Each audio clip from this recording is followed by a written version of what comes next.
Tout ça pour dire en fait que, vu les volumes qu'on traite, en fait, on est sur des enjeux où l'excellence est juste obligatoire.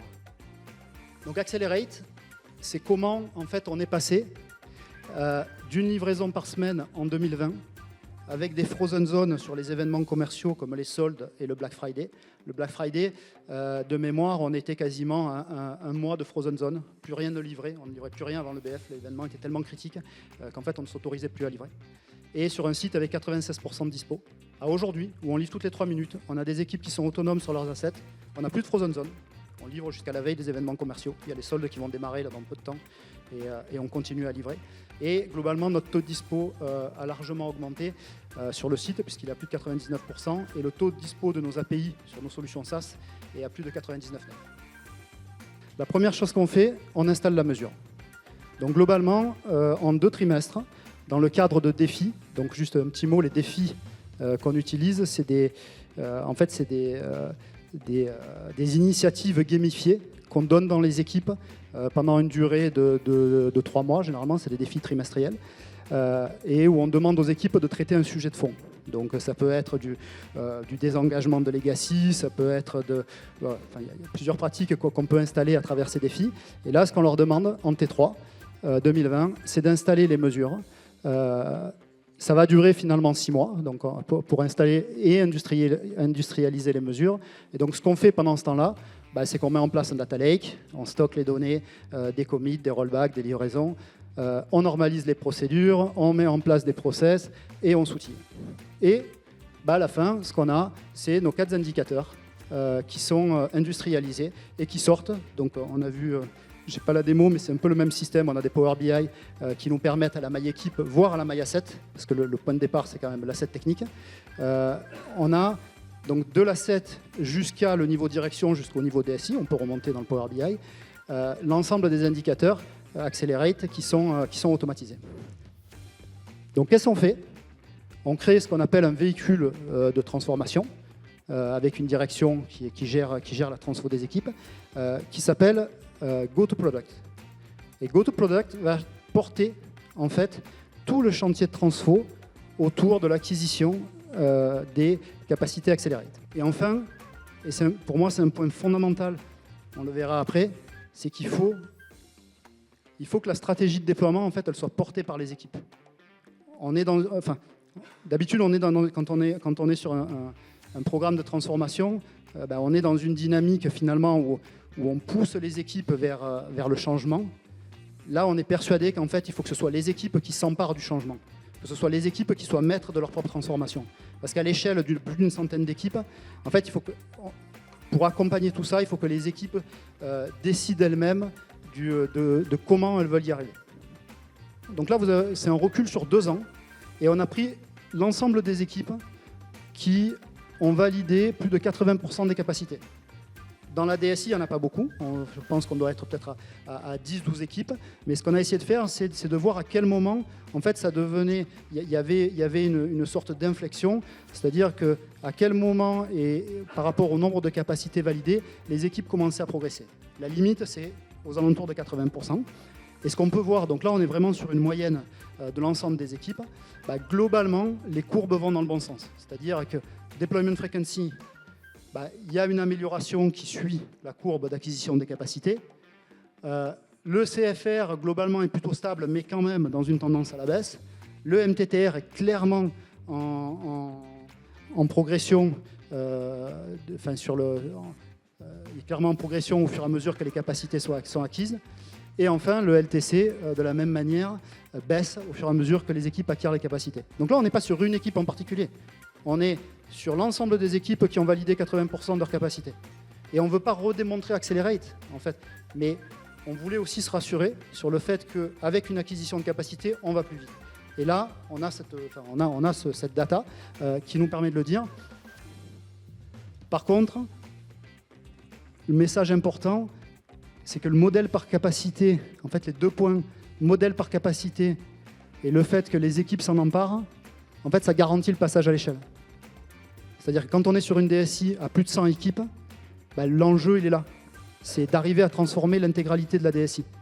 Et ça ne fonctionne Encore une fois, ce modèle de capacité, c'est-à-dire des petits blocs compréhensibles par les équipes, qui apportent rapidement de la valeur, et le fait que les équipes s'en emparent, en fait, c'est ça qui garantit la réussite du passage à l'échelle.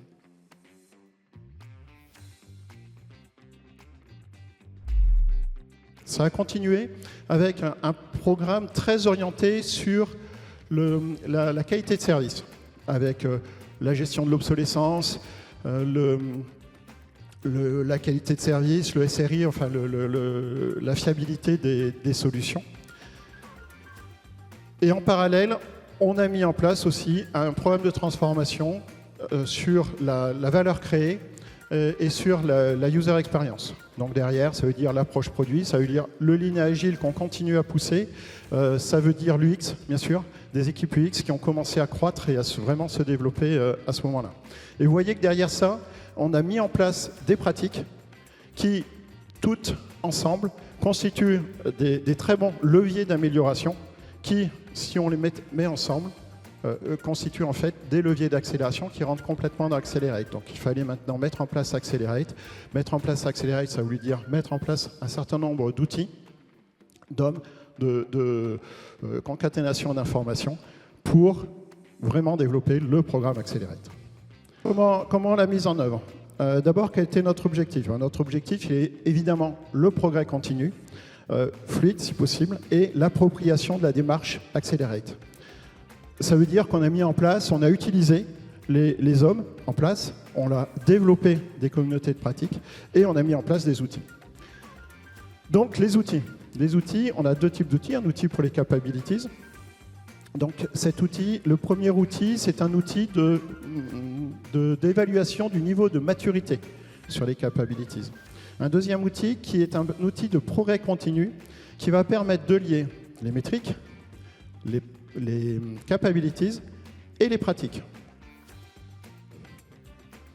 Au niveau des métriques, avoir quelque chose de simple à utiliser. Et donc c'est la mise en place d'un tableau de bord pour permettre là aussi le progrès continu. Pas de mesure, pas de progrès. Donc c'est d'avoir mis un objectif sur les métriques. Classique, erreur, parce qu'après les équipes vont jouer le résultat, les métriques, l'effet pastèque vert dont je parlais tout à l'heure, et on va s'éloigner finalement de l'objectif et de l'amélioration continue qu'on cherche. C'est de regarder ces métriques à un niveau agrégé, parce que voilà, on compare des choux et des carottes, donc en soi ça n'a pas de sens. Et puisque je parle des succès, un de nos succès, c'est que cette année, depuis le début de l'année, enfin depuis la semaine dernière, depuis le début de l'année jusqu'à la semaine dernière, on avait 143 plans progrès qui ont été créés. Preuve d'une vraie adoption de cet outil par nos équipes en local.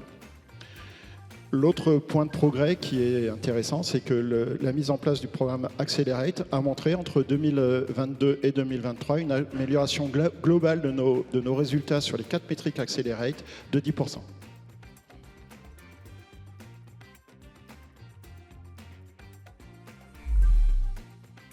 Et donc, un grand enjeu aussi qui est maintenir en condition opérationnelle le legacy. Parce que qui dit quarantaine d'informatique dit dette, dit besoin de modernisation et être dans un SI qu'on arrive à maintenir, faire vivre avec nos moyens. Donc on a besoin de rapidité, de vitesse, d'où Accelerate.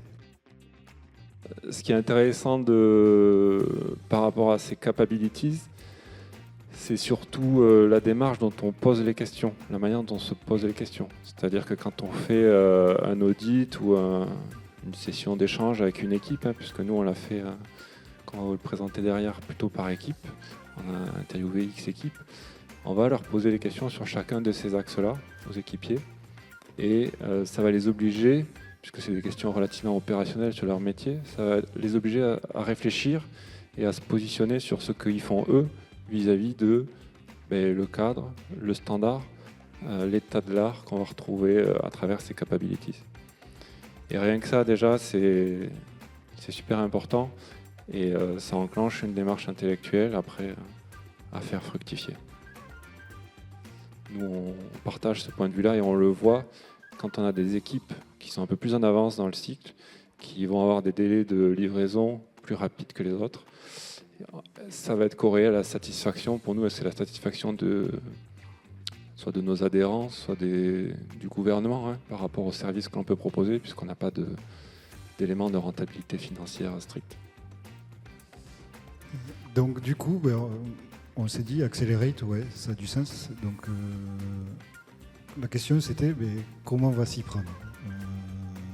Donc on s'est dit, on a une démarche pour l'agilité qui a fonctionné, on va y aller de la même manière, par l'expérimentation, et après on verra si ça marche, on va accélérer petit à petit et généraliser.